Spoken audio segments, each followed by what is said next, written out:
اعوذ باللہ من الشیطان الرجیم بسم اللہ الرحمن الرحیم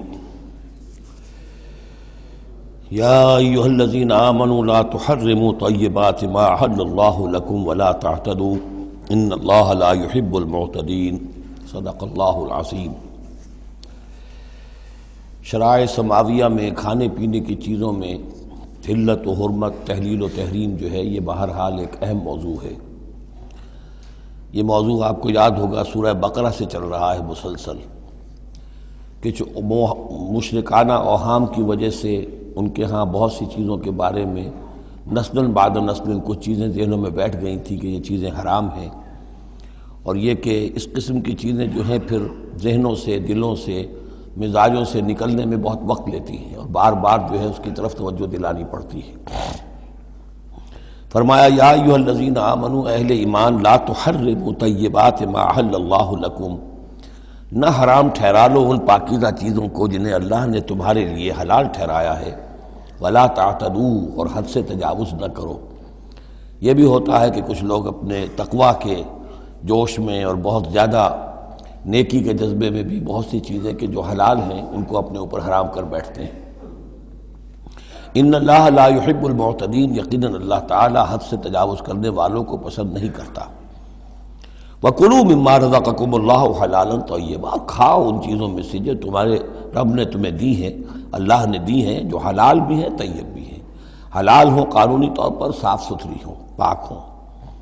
وَاتَّقُوا اللَّهَ الَّذِي أَنتُم بِهِ مُؤْمِنُونَ، اور اس اللہ کا تقوی اختیار کیے رکھو کہ جس پر تمہارا ایمان ہے۔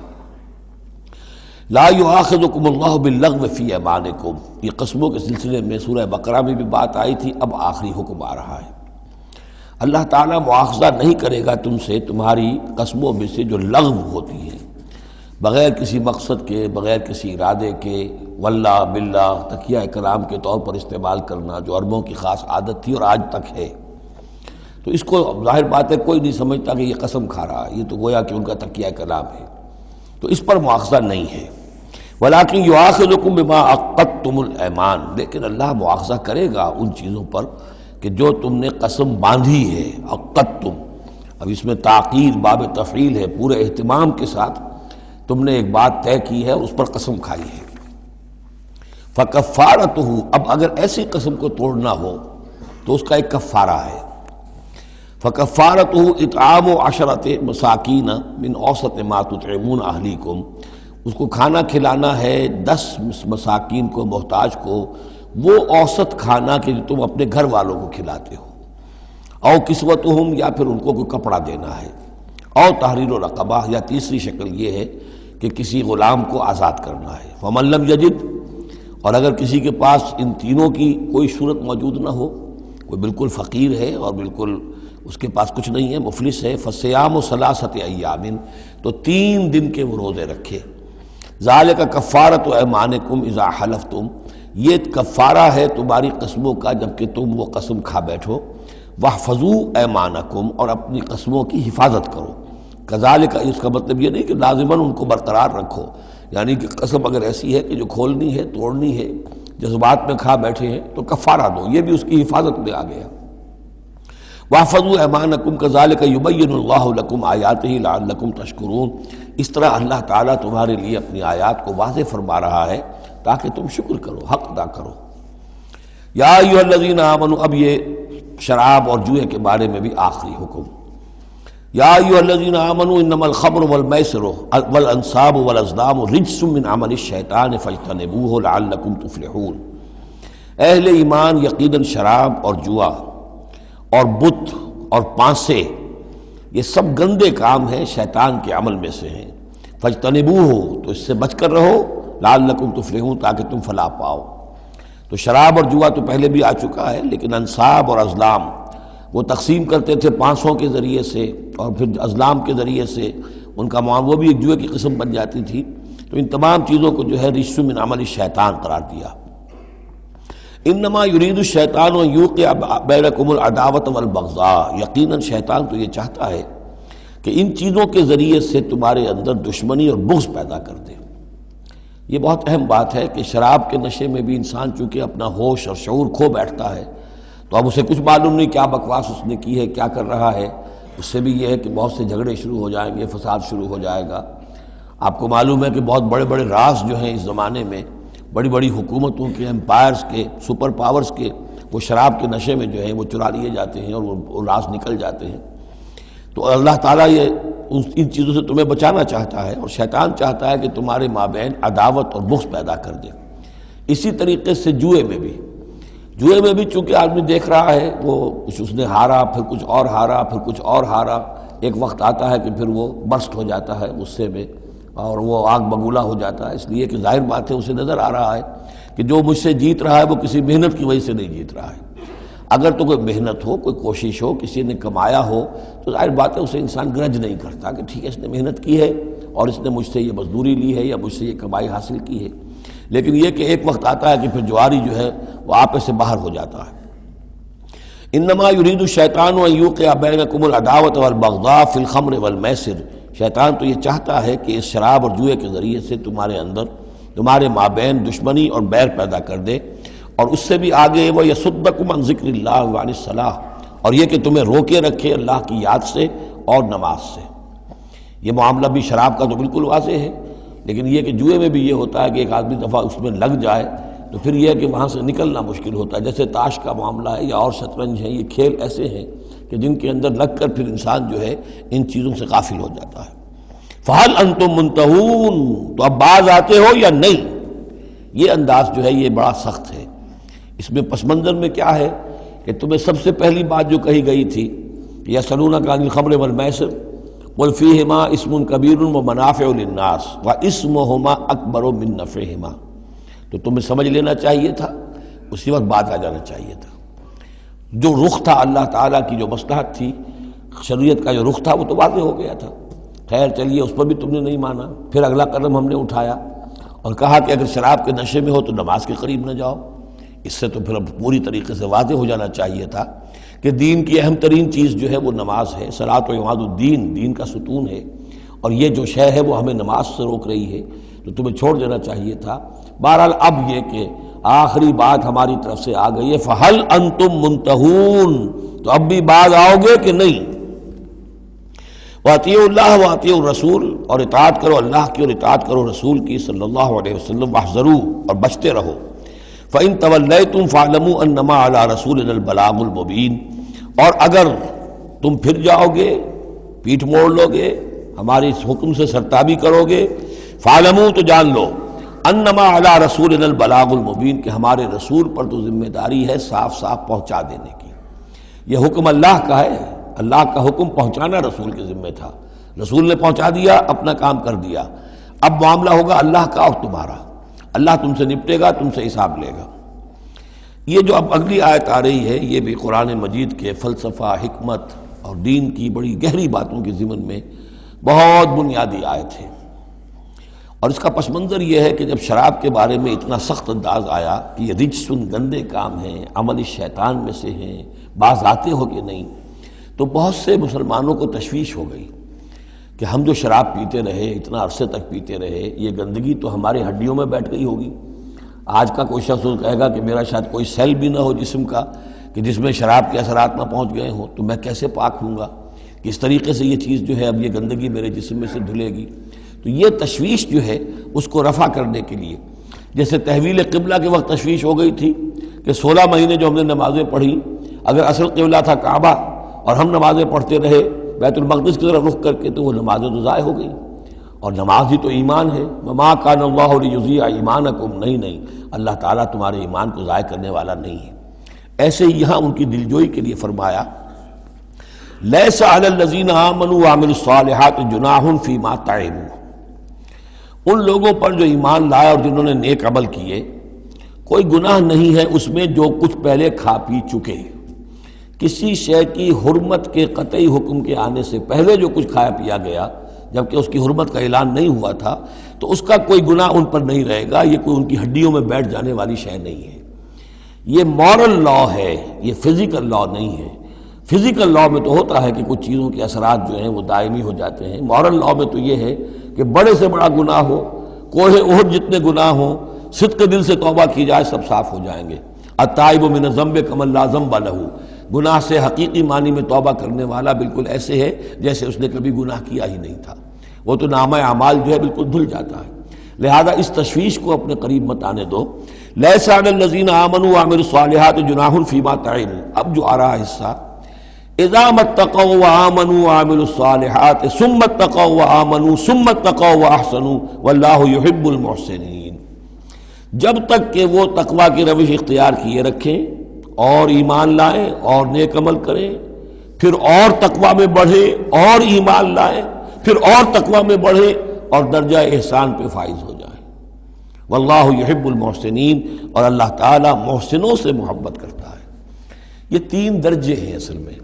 ایک درجہ اسلام ہے، اللہ کو مان لیا، رسول کو مان لیا اور اس کے احکام پر چل رہے ہیں۔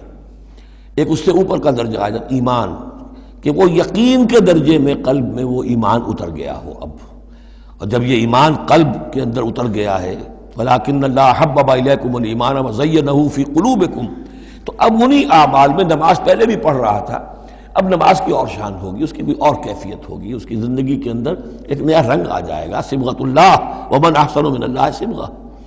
اس سے بھی آگے جا کر جب یہ ایمان اتنا گہرا ہو جائے کہ بالکل جیسے آنکھوں سے کوئی شخص کسی چیز کو دیکھ رہا ہو تو یقین ہوتا ہے، ان تعبد اللہ کانک تراہ فإن لم تکن تراہ فإنہ یراک، جب یہ کیفیت ہو جائے کہ تم اللہ کی بندگی کرو، اللہ کے لیے جہاد کرو، عمل کرو، بھاگ دوڑ کرو، اللہ کا تقویٰ اتنا ہو جائے کہ جیسے کہ تم اللہ کو اپنی آنکھوں سے دیکھ رہے ہو، تو یہ درجہ احسان ہے۔ حدیث جبرائیل کے جس کو کہا گیا ام السنہ، جیسے سورہ فاتحہ ام القرآن، اساس القرآن، ایسے حدیث جبرائیل ہے ام السنہ، اور ام السنہ میں یہ ساری بات آئی ہے کہ حضرت جبرائیل انسانی شکل میں حضور کی خدمت میں آئے، صحابہ کا مجمع تھا، وہاں انہوں نے سوال کیے، اخبرنی عن الاسلام، مجھے بتائیے اسلام کیا ہے۔ اسلام میں بھی ایمان تو ہے نا، قانونی ایمان، زبانی ایمان تو ہے، لیکن اس کے ساتھ اعمال علیحدہ گنے گئے۔ اس سے اوپر جب ایمان دل میں اتر گیا، اب یہ ایمان کی وہ جو شکل ہے، اس میں اب عمل کو علیحدہ ذکر کرنے کی ضرورت ہی نہیں۔ اس مرحلے پر آ کر لازماً عمل درست ہو جائیں گے جبکہ ایمان دل میں اتر چکا ہے اور دل میں یقین بن کر جاگزی ہو گیا ہے، اور پھر اور گہرا چلا گیا۔ یوں سمجھیے کہ جتنا جتنا درخت اوپر جا رہا ہے، جڑ نیچے جا رہی ہے نا، جڑ اور ایمان کی گہری ہوئی، اسلام سے ایمان بن گیا، اور گہری ہوئی، اب یہ تیسری منزل احسان کی اس پر فائز ہو گئی۔ تو جب پوچھا گیا کہ اخبرنی عن الاحسان، اے نبی مجھے بتائیے احسان کیا ہے، تو آپ نے جواب دیا، اور یہ جواب تین روایتوں میں تین مختلف الفاظ میں ہے۔ ان تعمل للہ کانک تراہ، ان تخشى اللہ کانک تراہ، ان تعبد اللہ کانک تراہ فإن لم تکن تراہ فإنہ یراک، یہ تینوں میں ہے۔ اللہ کی بندگی، اللہ کی پرستش، اللہ کے لیے بھاگ دوڑ، اللہ کے لیے عمل، اللہ کے لیے جہاد، یہ انسان ایسی کیفیت سے سرشار ہو کر رہا ہو گویا کہ اپنی آنکھوں سے اللہ کو دیکھ رہا ہے۔ تو جب اللہ سامنے ہوگا تو کیسے کچھ ہمارے جذبات عبدیت ہوں گے، کیسی کیسی ہماری قلب کی کیفیات ہوں گی۔ اس دنیا میں بھی یہ کیفیت حاصل ہو سکتی ہے، لیکن یہ اگر بہت کم لوگوں کو حاصل ہو تو اس سے ایک نچلا درجہ بھی ہے احسان کا، کہ کم سے کم یہ بات ہر وقت مستحضر رہے کہ اللہ مجھے دیکھ رہا ہے۔ فَإِن لَمْ تَكُنْ تَرَاهُ فَإِنَّهُ يَرَاكَ۔ تو یہ تین درجے ہیں جو یہاں آئے، کہ ایک بیس لائن ہے لیس علی الذین آمنوا وعملوا الصالحات، یہ بیس لائن ہے، جناح فیما طعموا اذا ما اتقوا۔ اصل میں ایک کتاب مولانا مودودی صاحب کی ہے، تحریک اسلامی کی اخلاقی بنیادیں، اور بڑی اچھی کتاب ہے، اسلام، ایمان، احسان، لیکن ساتھ ہی تقوی، چار الفاظ انہوں نے لیے ہیں اور چار مراتب قرار دیے ہیں۔ اس میں سے تشریحات تو ساری ٹھیک ہیں، لیکن میں ترتیب کے اعتبار سے اس آیت کی روح سے میرے نزدیک اس میں ایک اصلاح کی ضرورت ہے۔ تقوی کوئی مقام نہیں ہے، تقوی وہ اسپرٹ ہے، ڈرائیونگ اسپرٹ، جو دھکا دیتی رہے گی اور اوپر اٹھائے گی۔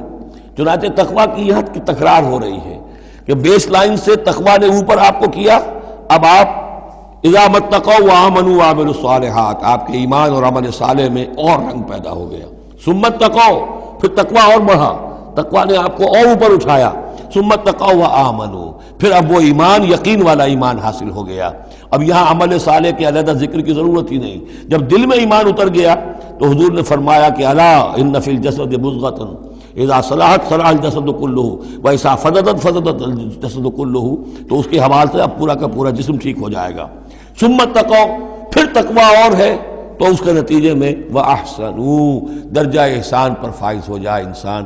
اللہم ربنا اجعلنا منہم واللہ یحب المحسنین، اللہ اپنے ایسے محسن بندوں کو، درجہ احسان تک پہنچ جانے والے بندوں کو، جیسا کہ اس سے پہلے آیا تھا عمو وسمو، ایک غلط راستہ ہے کہ اندھے ہو گئے بہرے ہو گئے، اللہ نے پھر ڈھیل دی اور اندھے ہو گئے اور بہرے ہو گئے، اللہ نے اور ڈھیل دی اور اندھے ہو گئے اور بہرے ہو گئے، ایک وہ ہے، اور ایک راستہ یہ ہے، اسلام ہے، ایمان ہے، احسان ہے، اور تقویٰ جو ہے اس میں درجہ بدرجہ انسان کو ترقی دلاتا جا رہا ہے۔ یا ایھا الذین آمنوا لیبلونکم اللہ بشیء من الصید تنالہ ایدیکم ورماحکم لیعلم اللہ من یخافہ بالغیب، جو کہ اس سورہ مبارکہ کے شروع میں آئی تھی یہ آیت کہ جب تم احرام کی حالت میں ہو تو تم شکار نہیں کر سکتے۔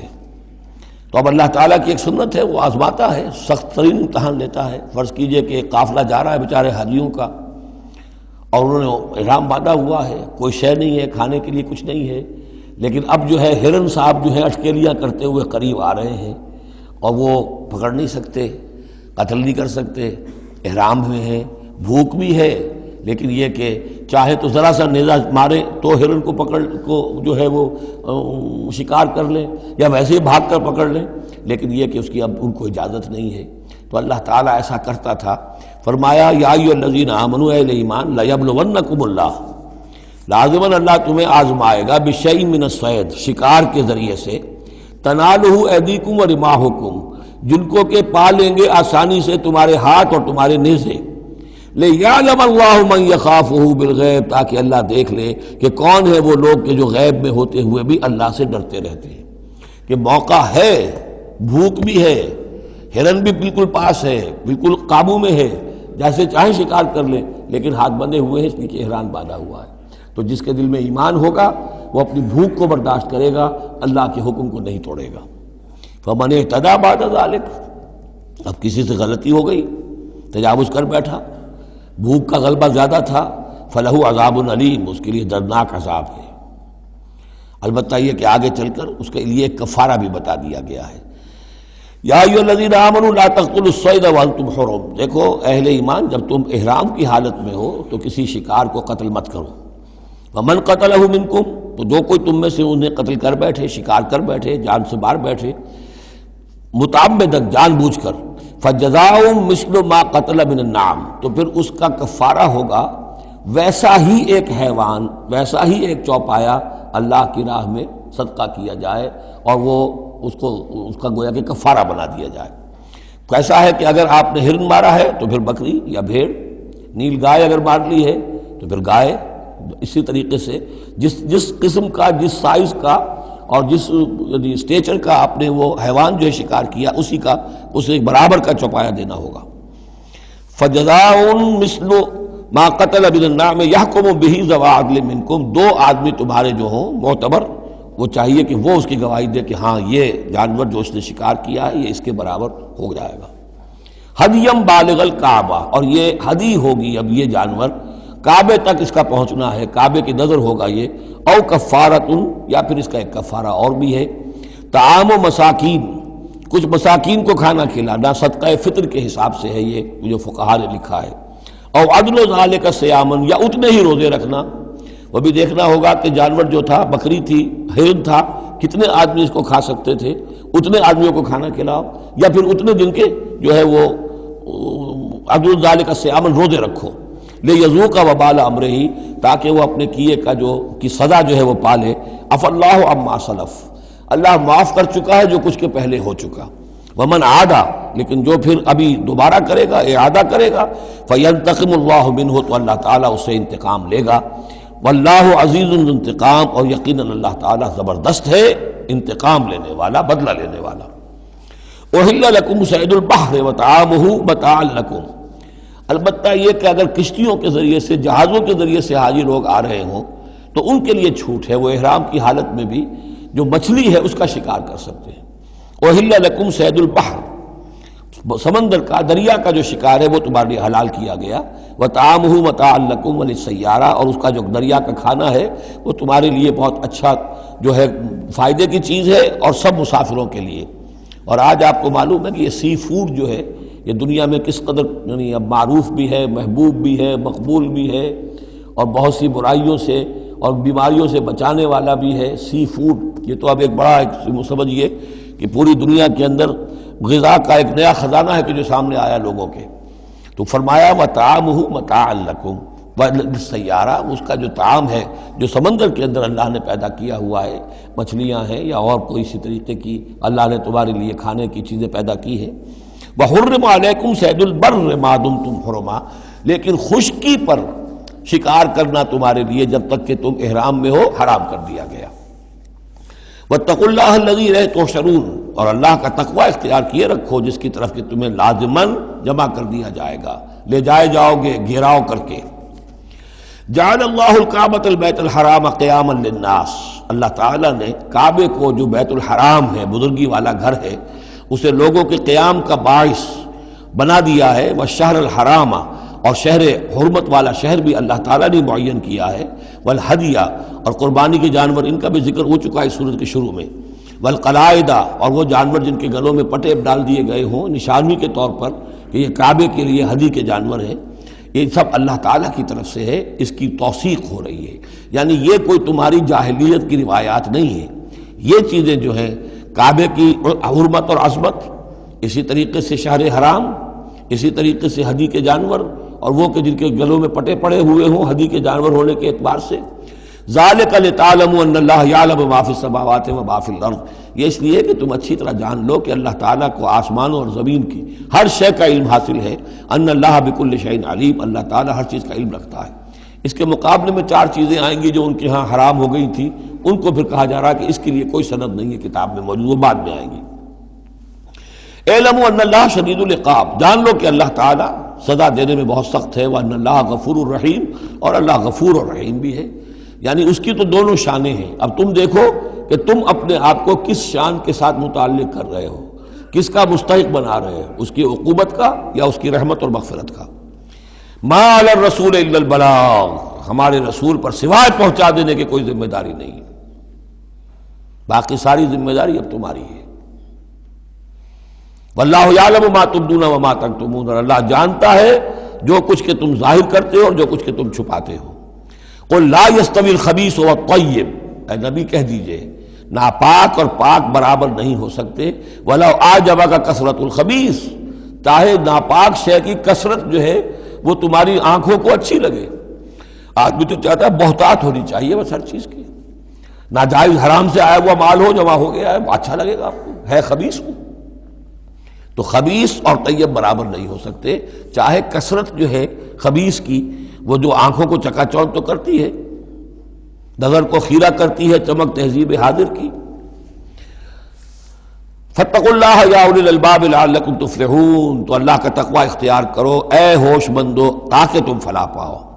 یا ایھا الذین آمنوا لا تسألوا عن اشیاء ان تبد لکم تسؤکم، اہل ایمان ان چیزوں کے بارے میں سوال نہ کرو کہ وہ اگر تم پر کھول دی جائیں، واضح کر دی جائیں تو تمہیں اچھی نہیں لگیں گی، تمہیں بری لگیں گی۔ بعض چیزوں کی طرف سے اللہ تعالیٰ نے خود خاموشی اختیار کی ہوتی ہے، خام خواہ سوال کر کر کے اور اس کو اپنے اوپر جو ہے ذمہ داری کو بڑھا لینا، یہ بھی ایک جو خاص قسم کی مذہبی ذہنیت ہوتی ہے، کھودنے کریدنے کی اور بال کا کھال اتارنے کی، اس کا نتیجہ یہ نکلتا ہے۔ چنانچہ حج کے بارے میں جب آیت نازل ہوئی وَلِلَّهِ عَلَى النَّاسِ حِجُّ الْبَيْتِ مَنِ اسْتَطَاعَ إِلَيْهِ سَبِيلًا، یہ سورہ آل عمران میں ہم پڑھ آئے ہیں۔ تو ایک صاحب کھڑے ہو گئے کہ حضور کیا ہر سال فرض ہے؟ حضور نے سوال سن لیا لیکن سنا انسنا کر دیا، دوسری طرف رخ کر لیا۔ اب وہ ادھر تشریف لے آئے، حضور کیا ہر سال فرض ہے؟ حضور نے پھر جو ہے اس سے اغماض برتا، پھر آپ نے رخ موڑ لیا، تیسری مرتبہ پھر آپ ناراض ہوئے کہ دیکھو اگر میں ہاں کہہ دوں تو قیامت تک کے لیے ہر سال حج فرض ہو جائے گا۔ جس چیز کے اندر اللہ تعالیٰ نے اجمال رکھا ہے اس میں تمہاری اس میں بہتری ہے، جو شخص ہر سال کر سکتا ہو کرے، لیکن یہ کہ فرضیت جو ہے اس کے ساتھ ہر سال کی قید اللہ نے نہیں لگائی۔ تم سوال کر کے اپنے لیے تنگی پیدا کر لو، جیسے وہ گائے کے بارے میں کیسا رنگ ہو اور کیا اس کی عمر ہو اور کیسی گائے ہو، یہ ساری چیزیں اسی طرح کی ہیں۔ لیکن یہ کہ ان تسألوا عنہا حین ینزل القرآن تبد لکم، اگر تم سوال کرو گے جبکہ ابھی قرآن کا نزول جاری ہے تو وہ ظاہر کر دی جائے گی۔ اللہ تعالیٰ نے اپنی حکمت کے تحت اس کے اوپر پردے ڈالے ہوئے ہیں. وہ سمجھتا ہے کہ اس میں تمہارے لیے تنگی ہو جائے گی، بہت زیادہ ہو جائے گا، لیکن اگر سوال کرو گے تو پھر وہ ظاہر کر دی جائے گی. عفا اللہ عنہا، اللہ تعالیٰ نے اس میں درگزر سے کام لیا ہے، تو پر نرمی کی ہے. یہ کسی نسیان کی وجہ سے نہیں ہے، بھول کی وجہ سے نہیں ہے، غلطی کی وجہ سے نہیں ہے، معاذ اللہ. واللہ غفور رحیم، غفور حلیم، اللہ غفور ہے اور حلم والا ہے. قد سألها قوم من قبلکم ثم اصبحوا بها کافرین، تم سے پہلے کی قوم یہ اہل کتاب جو ہے اسی قسم کے سوال کرتے رہے اور پھر یہ کہ وہ اس کے انکار کرنے والے بن گئے. اب یہاں وہ چار چیزیں بھی آ رہی ہیں کہ جو ان کے ہاں بہت زیادہ مقدس ہو گئی تھی. ما جعل اللہ من بحیرۃ ولا صائبۃ ولا وسیلۃ ولا حام. وہاں کیا تھا؟ جعل اللہ الکعبۃ البیت الحرام قیاما للناس والشہر الحرام والہدی والقلائد. یہ چار چیزیں ان کی توثیق ہو گئی کہ یہ تو واقعتاً اللہ کی شریعت کے اجزاء ہیں، ان کا احترام اور ان کی حرمت کو بلوز رکھنا لازم ہے. یہ چار چیزیں یہ تمہارے جاہلیت کے دور کے جو مشرکانہ اوہام ہیں ان کی یادگاریں ہیں، اس کے لیے اللہ کی طرف سے کوئی سند نہیں ہے. ان چیزوں کے بارے میں بہت سے اقوال ہیں، لیکن میں یہاں آپ کو پڑھ کر سنا رہا ہوں کہ جو حضرت سعید ابن المسیب رحمۃ اللہ علیہ کی تفسیر صحیح بخاری میں جو ان الفاظ کی آئی ہے وہ مولانا شبیر احمد عثمانی صاحب نے اپنے حواشی میں نقل کی ہے. بحیرہ جس جانور کا دودھ بتوں کے نام کر دیتے تھے، کوئی اپنے کام میں نہ لاتا تھا. صائبہ جو جانور بتوں کے نام پر ہمارے زمانے کے سانڈ کی طرح چھوڑ دیا جاتا تھا. وسیلہ جو اونٹنی مسلسل مادہ بچہ جنے درمیان میں نر بچہ پیدا نہ ہو اسے بھی بتوں کے نام پر چھوڑ دیتے تھے. حامی نر اونٹ جو ایک خاص عدد سے جفتی کر چکا ہو اسے بھی بتوں کے نام پر چھوڑ دیتے تھے. تو ان کو چھوڑ دیتے تھے کہ اب یہ کسی کوئی ان کو ہاتھ نہ لگائے، کوئی ان سے استفادہ نہ کرے، نہ ان کا گوشت کھایا جا سکتا ہے، نہ ان سے کوئی خدمت لی جا سکتی ہے، یہ محترم ہو گئے. تو اس کے لیے فرمایا ما جعل اللہ من بحیرۃ ولا صائبۃ ولا وصیلۃ ولا حام ولکن الذین کفروا یفترون علی اللہ الکذب. بلکہ یہ تو وہ لوگ جنہوں نے کفر کیا وہ افتراء کرتے رہے ہیں، جھوٹ گھڑتے رہے ہیں، اللہ کے ذمے یہ باتیں لگاتے رہے ہیں. واکثرهم لا یعقلون، ان کی اکثریت جو ہے وہ عقل سے عاری ہے. وَإِذَا قِيلَ لَهُمْ تَعَالَوْا إِلَىٰ مَا أَنزَلَ اللَّهُ وَإِلَى الرَّسُولِ، اور جب ان سے کہا جاتا ہے آؤ اس چیز کی طرف جو اللہ نے نازل فرمائی اور آؤ اللہ کے رسول کی طرف. بمصطفیٰ برسا خیش را کے دی ہم اوست، اگر بہو نہ رسیدی تمام بولا بیست. قالوا حسبنا ما وجدنا علیہ آباءنا، وہ کہتے ہیں ہمارے لیے وہ کافی ہے جس پر ہم نے اپنے آباء و اجداد کو پایا ہے. ان کی روایت یہی ہے، ان کی رسومات یہی تھیں، وہ کوئی جاہل تھوڑا ہی تھے. آج تمہیں عقل آئی ہے، تم نے دین سمجھا ہے، یہ ہمارے بزرگ جو ہیں یہ اتنے عرصے سے یہ کام کرتے چلے آ رہے ہیں. یہی باتیں آج بھی آپ سنتے ہیں. کسی رسم کو آپ کہیں کہ بھائی کوئی سند نہیں ہے اس کی دین میں، نہ کہیں صحابہ کے یہاں اس کا وجود تھا، لیکن یہ کہ کوئی چھوڑنے کو تیار نہیں ہے. اولو کان آباؤہم لا یعلمون شیئا ولا یہتدون، خواہ ان کے آباء و اجداد جو ہیں ایسے رہے ہوں کہ نہ انہیں کوئی علم حاصل ہوا ہو نہ ہی وہ ہدایت پر ہوں. جیسے تم مخلوق ہو اللہ کی، وہ بھی مخلوق تھے. جیسے تم غلط کام کر سکتے ہو اور غلط آراء قائم کر سکتے ہو ویسے وہ بھی غلط کار ہو سکتے تھے. یا ایھا الذین آمنوا علیکم انفسکم لا یضرکم من ضل اذا اہتدیتم، یہ بھی بہت اہم آیت ہے اور اس کے ساتھ ایک واقعہ موجود ہے. لفظی ترجمہ یہ ہے کہ اے لوگو، اے وہ لوگو جو ایمان لائے ہو، تم پر ذمہ داری ہے صرف اپنی جان کی، اپنی ذات کی. لا یضرکم من ضل، جو گمراہ ہو جائے کوئی اور وہ تمہیں کوئی نقصان نہیں پہنچا سکتا. اذا اہتدیتم، جبکہ تم ہدایت پر ہو. الی اللہ مرجعکم جمیعا فینبئکم بما کنتم تعملون، اللہ ہی کی طرف تم سب کو لوٹ کر جانا ہے اور وہ تمہیں بتا دے گا جو کچھ کہ تم کرتے رہے تھے. اس آیت کا ایک غلط مفہوم جو ہے وہ دور صحابہ ہی میں سے بعض لوگوں نے نکال لیا کہ دعوت اور تبلیغ کی کوئی ذمہ داری نہیں ہے، ہر ایک پر ذمہ داری اپنی ہے. کوئی کیا کرتا ہے اس سے مجھے کیا بحث. دیکھو قرآن میں لکھا ہوا ہے یا ایھا الذین آمنوا علیکم انفسکم، مجھے اپنا عمل درست رکھنا ہے. باقی کوئی اور غلط کام کرتا ہے میں خام خواہ اسے روکوں ٹوکوں ناراضی مول لوں، نہیں عن المنکر امر بالمعروف، اس کی کوئی ذمہ داری نہیں ہے. قرآن کہہ رہا ہے علیکم انفسکم لا یضرکم من ضل اذا اہتدیتم، اگر تم ہدایت کے اوپر ہوگے، صحیح راستے پر ہوگے تو کوئی کتنا ہی گمراہ ہو جائے اس کا تمہیں کوئی نقصان نہیں. تو حضرت ابوبکر رضی اللہ تعالیٰ عنہ نے پھر خطبہ دیا باقاعدہ کہ لوگوں میں دیکھ رہا ہوں کہ تم اس آیت کا مطلب غلط سمجھ رہے ہو. مطلب تو یہ ہے کہ تمہاری ساری تبلیغ اور کوشش امر بالمعروف نہی عن المنکر کے باوجود کوئی شخص گمراہ رہتا ہے تو اس کا تم پر کوئی وبال نہیں. یہ بار بار ہم پڑھ چکے ہیں. لا تسألوا عن اصحاب الجحیم، اے نبی آپ سے کوئی باز پرس نہیں ہوگی جہنمیوں کے بارے میں کہ یہ کیسے ہو گیا ہے محمد کہ ہم نے آپ کو بھیجا اور پھر بھی یہ قوم جو ہے جہنم میں چلی گئی.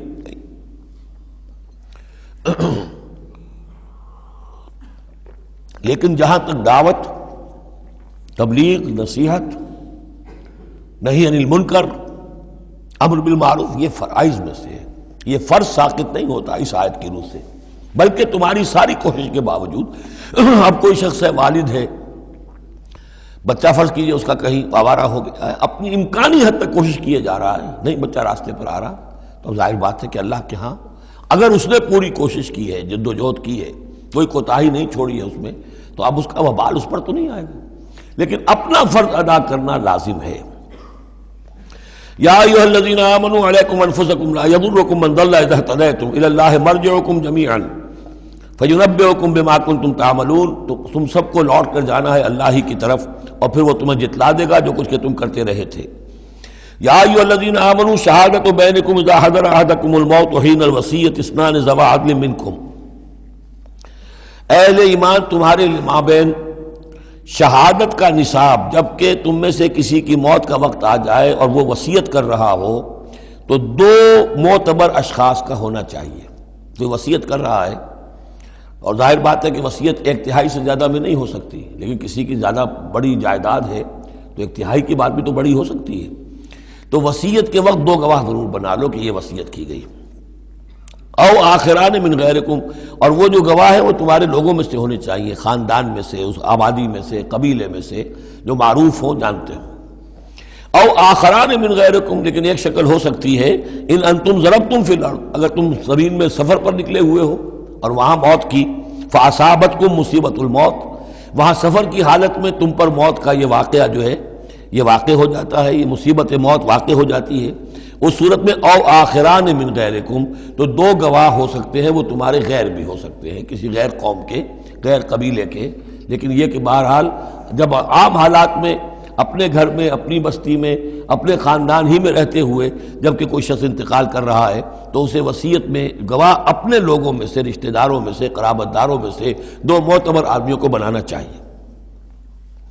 تحبسونہما من بعد الصلاۃ، اب اس کے بعد جب یہ کہ اس کا انتقال ہو گیا تو اب یہ کہ وصیت کا مسئلہ آئے گا.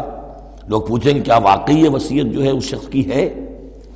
تو اب ان دونوں کو روکو، کھڑا کرو، من بعد الصلاۃ، نماز کے بعد. مسجد ہے، نماز پڑھی ہے، اب وہ دونوں کھڑے ہو جائیں. فیقسمان باللہ، پھر انہیں چاہیے کہ اللہ کی قسم کھائیں. ان ارتبتم، اگر تمہیں کوئی ان کے بارے میں شک ہو کہ کہیں یہ وصیت کو بدل نہ دیں، کہیں ان سے غلطی نہ ہو جائے، تو کھلوا لو. حلف کی بنیاد پر وہ اپنا جو ہے وہ وہاں پر شہادت دیں گے. اور پھر انہیں کہنا چاہیے لا نشتری بہ ثمنا، ہم اس کی کوئی قیمت وصول نہیں کریں گے، کوئی ناجائز فائدہ اس سے نہیں اٹھائیں گے. ولو کان ذا قربا، چاہے کوئی قرابت داری کا معاملہ ہو، کسی کے حق میں ہم کوئی ناانصافی نہیں کریں گے. ولا نکتم شہادت اللہ، اور نہیں ہم چھپائیں گے اللہ کی گواہی کو. اب گواہی جو ہے اتنی عظیم شے ہے کہ شہادت اللہ کہا گیا، اللہ کی گواہی اللہ کی طرف سے امانت ہے. انا اذا لمن العاصمین، اگر ہم ایسا کریں گے تو ہم یقیناً گناہ گار ہوں گے. فإن عثر على انہم استحقا اسما، پھر اگر یہ خبر ہو، یہ شک ہو، یہ اطلاع ملے کہ ان دونوں نے تو گناہ کمایا ہے، جھوٹ بولا ہے، حلفیہ بیان بھی غلط دیا ہے، وصیت میں ترمیم کی ہے، وصیت کو بدل دیا ہے، اس کے باوجود کہ نماز کے بعد حلف اٹھا کر یہ بات کر رہے ہیں. آخر انسان ہے، ہر معاشرے میں ہر طرح کا انسان ہر وقت موجود رہتا ہے. فآخران یقومان مقامہما، تو اب 2 اور لوگ کھڑے ہوں جو کہ ان کی جگہ پر اب کھڑے ہوں. من الذین استحق علیہم العریان، کہ جن کے حق کو تلف کیا ہے ان پہلوں نے، وہ کھڑے ہوں گے اب کہ ہمارا حق یہ لوگ تلف کر رہے ہیں، وصیت کے اندر انہوں نے خیانت کی ہے.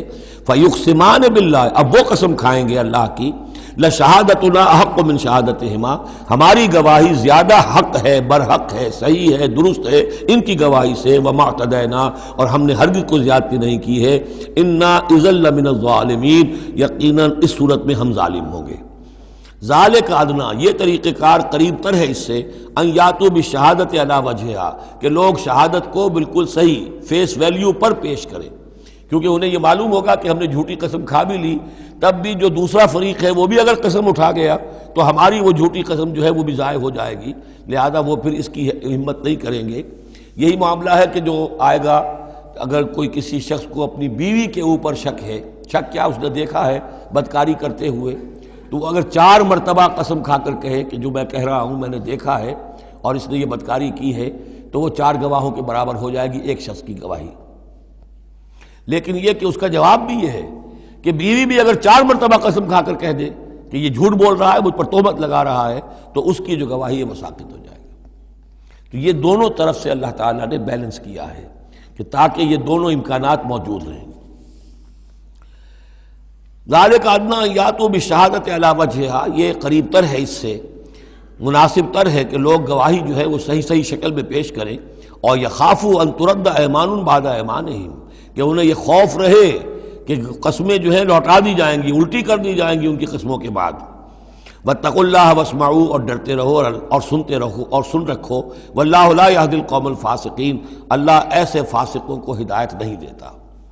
اب یہ آخری 2 رکوع جو ہے سورہ مبارکہ کے، اس میں جو ایک نقشہ کھینچا گیا ہے وہ حضرت مسیح علیہ السلام اور ان کے ساتھ اللہ تعالیٰ کا ایک مخاطبہ اور مکالمہ قیامت کے دن کا، اور اس کے پس منظر میں یہ گویا کہ پوری ایک داستان ایک نئی شان سے سامنے آتی ہے۔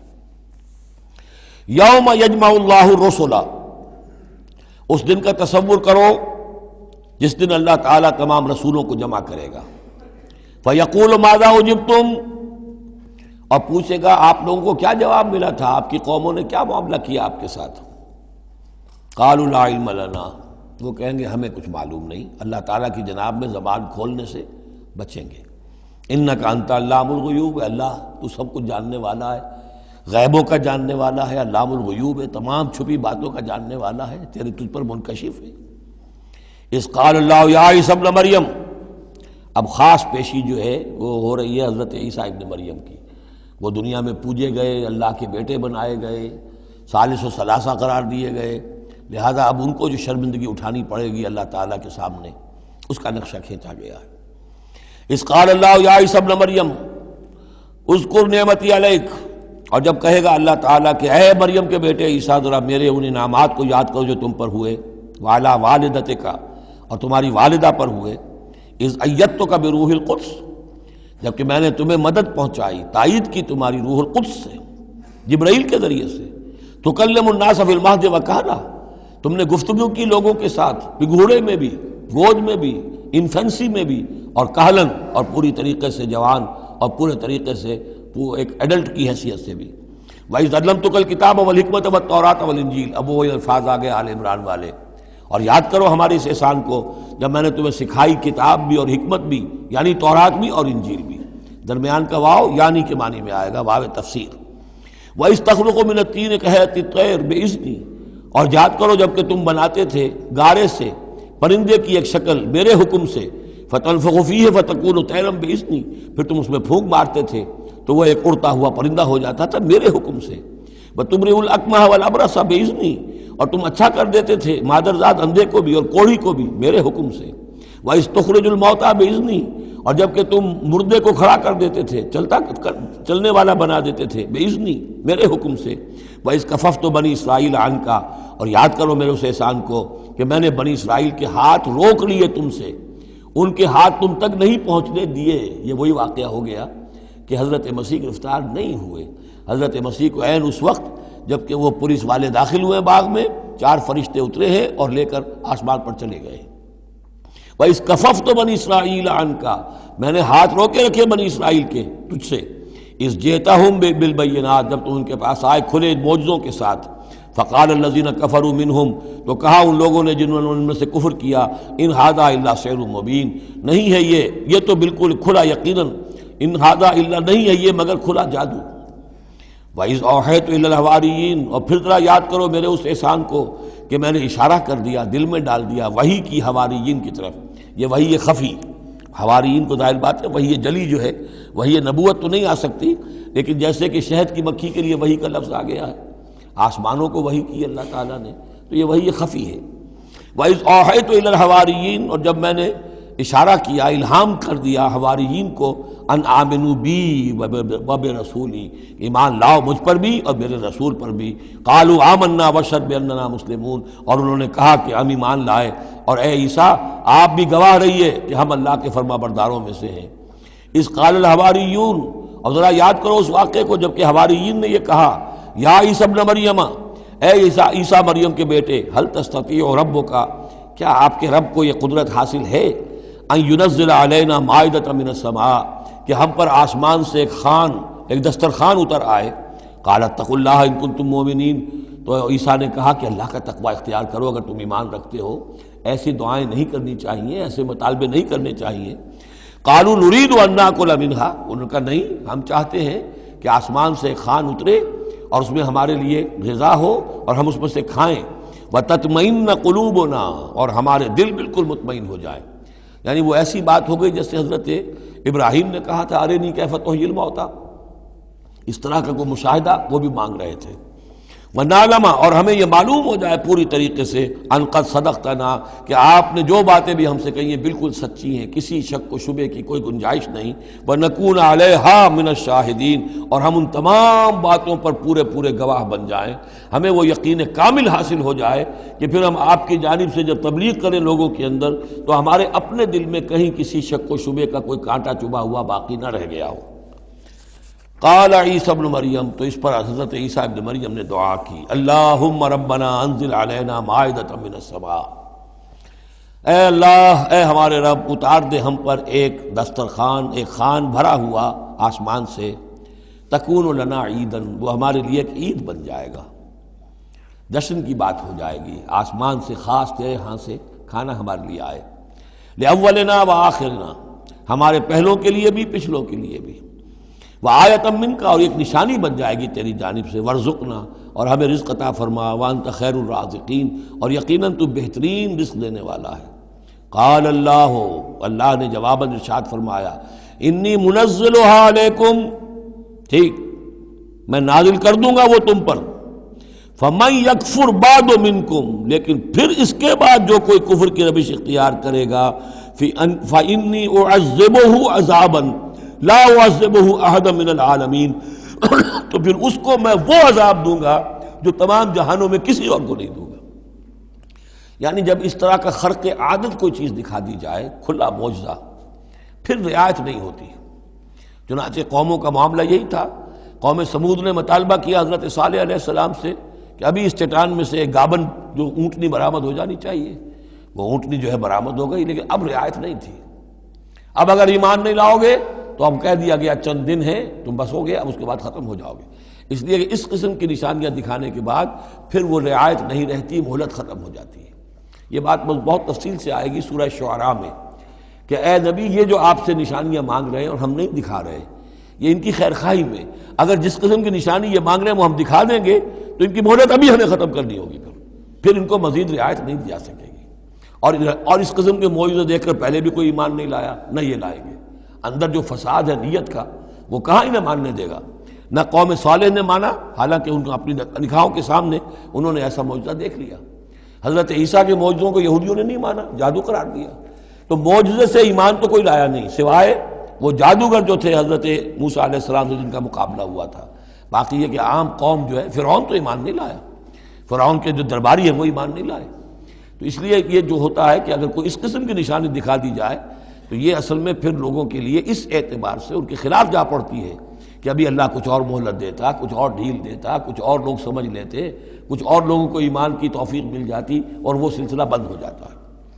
قال اللہ انی منزلها علیکم فمن یکفر بعد منکم، میں نازل تو کر دوں گا تم پر وہ، لیکن پھر اس کے بعد جو کوئی بھی تم میں سے کوئی کفر کی روش اختیار کرے گا، ناشکری کرے گا، فإنی اعذبہ عذابا لا اعذبہ احدا من العالمین، تو پھر اس کو عذاب وہ دوں گا جو تمام جہانوں میں کسی اور کو نہیں دوں گا۔ وَإِذْ قَالَ اللَّهُ يَا عِيسَى ابْنَ مَرْيَمَ، اب یہ آخری ڈراپ سین ہے اس کا اور بہت سخت ہے یہ۔ اور جب کہے گا اللہ تعالیٰ اے مریم کے بیٹے عیسیٰ اَأَنْتَ قُلْتَ لِلنَّاسِ اتَّخِذُونِي وَأُمِّيَ إِلَٰهَيْنِ مِن دُونِ اللَّهِ، کیا تم نے کہا تھا لوگوں سے کہ مجھے اور میری ماں کو بھی الہ بنا لینا، معبود بنا لینا اللہ کے سوا، تم نے کہا تھا؟ قال سبحانک، حضرت عیسیٰ فرمائیں گے، عرض کریں گے اللہ تو پاک ہے، ما یکون لی ان اقول ما لیس لی بحق، میرے لیے کیسے ممکن تھا کہ میں وہ بات کہتا جس کے کہنے کا مجھے کوئی حق حاصل نہیں۔ ان کنت قلتہ فقد علمتہ، اگر میں نے وہ بات کہی ہوتی تو پروردگار وہ تیرے علم میں ہوتی۔ تعلم ما فی نفسی، تو جانتا ہے جو کچھ میرے جی میں ہے، ولا اعلم ما فی نفسک، میں تو نہیں جانتا جو تیرے جی میں ہے۔ انک انت علام الغیوب، یقیناً تو تمام غیبوں کا جاننے والا ہے، حقیقت تیری نگاہ کے سامنے تو موجود ہے۔ ما قلت لہم، میں نے ہرگز ان سے کچھ نہیں کہا، الا ما امرتنی بہ، مگر وہی کچھ جس کا کہ تو نے مجھے حکم دیا تھا، ان اعبدوا اللہ ربی و ربکم، اور وہ یہی بات تھی کہ میں نے ان سے یہی کہا تھا کہ پرستش کرو اور بندگی کرو اللہ کی جو میرا بھی رب ہے اور تمہارا رب ہے، مجھ بھی رب ہے۔ وکنت علیہم شہیدا ما دمت فیہم، اور میں تو ان کے اوپر جب تک ان میں موجود تھا ان کا نگران تھا، ان کے اوپر میں ان کی دیکھ بھال کر رہا تھا۔ یہاں یہ خبردار ہونا نگرانی کرنے کے معنی میں ہے۔ وکنت علیہم شہیدا ما دمت فیہم فلما توفیتنی، جب تو نے مجھے اٹھا لیا، اب یہاں بھی توفیتا موت کے معنی میں نہیں ہے، انی متوفی کا، وہ یاد رکھ لیجیے ساری بحث جو میں کل کر چکا ہوں۔ جب تو نے مجھے اٹھا لیا، کنت انت الرقیب علیہم، تو اس کے بعد تو ظاہر ہے کہ تو ہی نگران تھا ان پر، وانت علی کل شیء شہید، اور یقیناً تو ہر چیز پر نگران ہے، ہر چیز پر گواہ ہے، ہر چیز سے باخبر ہے۔ ان تعذبہم فانہم عبادک، اگر تو انہیں عذاب دے تو وہ تیرے بندے ہیں، تجھے کل اختیار حاصل ہے، جس طرح چاہے عذاب دے۔ وَإِن تَغْفِرْ لَهُمْ، اور اے اللہ اگر تو انہیں بخش دے، فَإِنَّكَ أَنْتَ الْعَزِيزُ الْحَكِيمُ، تو زبردست ہے، حکمت والا ہے۔ یہ بہترین انداز ہے، میں درخواست بھی ہے، معافی کی درخواست بھی ہے، وہ اپنی شفقت رافت نوع انسانی کے حق میں انبیاء کے اندر جو ہوتی ہے، لیکن اس سے آگے بڑھ کے بھی نہیں کہہ سکتے۔ مقام عبدیت یہی ہے، العبد عبد وان ترقى والرب رب وان تنزل، اختیار تیرا ہے۔ ان تعذبهم فانهم عبادک، اے اللہ تو اگر انہیں عذاب دے تو تیرے بندے ہیں، تیری مخلوق ہیں۔ وان تغفر لهم، اور اگر تو معاف فرمانا چاہے تو تجھ سے تو کوئی بات پرس نہیں کر سکتا، کوئی جواب طلبی نہیں کر سکتا کہ تو نے کیسے معاف کر دیا۔ وان تغفر لهم فانك انت العزیز الحکیم، تجھے ہر اختیار حاصل ہے، تو زبردست ہے، حکمت والا ہے۔ قال اللہ ھذا یوم ینفع الصادقین صدقہم، اللہ فرمائیں گے، اب جیسے میں نے ڈراپ سین کہا تھا، یہ پوری پیشی جو ہے اس کا آخری نقشہ کیا ہوگا، اللہ فرمائے گا یہ آج کا دن وہ ہے جس دن سچوں کو ان کی سچائی فائدہ پہنچائے گی۔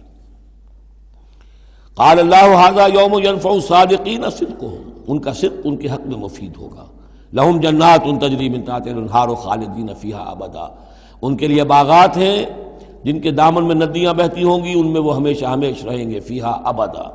رضی اللہ عنہم ورضوا عنہ، اللہ ان سے راضی ہو گیا اور وہ اللہ سے راضی ہو گئے۔ یہ آخری مقام ہے، رضامندی باہمی، اللہ تم سے راضی، تم اللہ سے راضی۔ رضی اللہ عنہم ورضوا عنہ، ذالک الفوز العظیم، اور یہی ہے بہت بڑی کامیابی۔ للہ ملک السماوات والارض، اللہ ہی کے لیے ہے آسمانوں اور زمین کی بادشاہی، وما فیہن، اور جو بھی ان سب میں ہے اس کی بادشاہی، اس کا اختیار اسی کے ہاتھ میں ہے۔ وہو علی کل شیء قدیر، اور وہ ہر چیز پر قادر ہے۔ یہاں اللہ کے فضل و کرم سے سورہ انعام، سورہ مائدہ ختم ہوئی، نوٹ کر لیجئے، سورہ نساء پر پہلی منزل ختم ہو گئی تھی، سورہ مائدہ پر مکی اور مدنی جو سورتوں کے گروپ سے ان کا پہلا گروپ ختم ہو گیا۔ ایک مکی سورت سورہ فاتحہ، اگرچہ حجم میں بہت چھوٹی، معنن بہت عظیم، پورے قرآن کے ہم وزن۔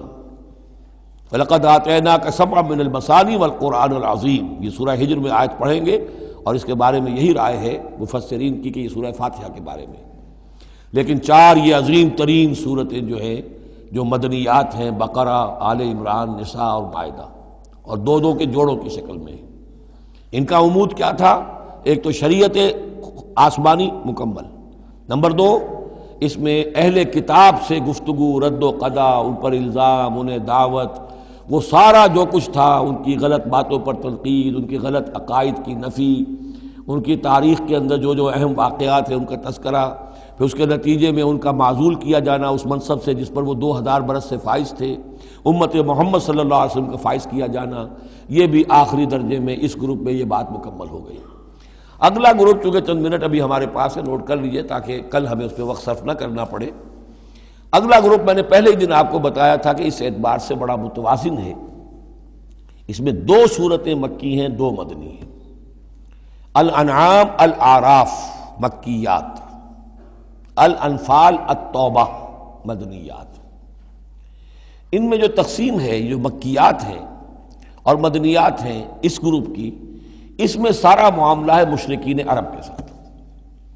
اب آپ یہ محسوس کریں گے سورہ انعام کو پڑھتے ہوئے کہ جیسے ایک بالکل نئے ماحول میں آ گئے ہیں۔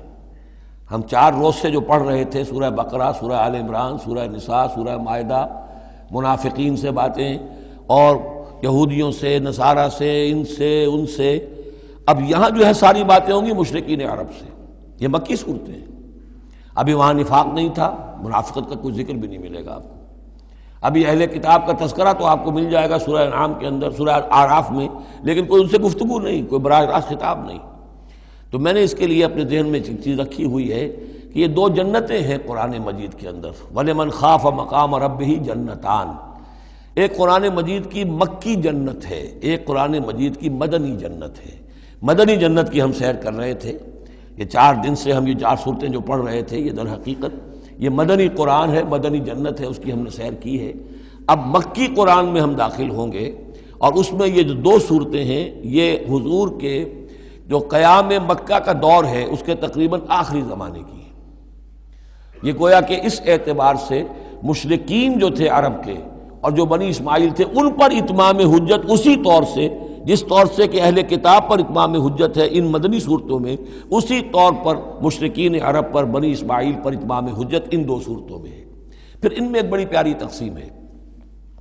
مکی صورتوں میں چونکہ ظاہر بات ہے کہ اہم ترین مضمون ایمان کا ہوتا ہے، اللہ کو مانو، اللہ کی نعمتوں کا اقرار کرو، اللہ کے رسول کو مانو، اور ان میں جو استدلال ہوتا ہے وہ شاہ ولی اللہ دہلوی رحمۃ اللہ علیہ کی اصطلاحات کے حوالے سے آپ کو بتا رہا ہوں کہ 2 طریقے سے اللہ تعالیٰ توحید کی طرف لوگوں کو لاتا ہے۔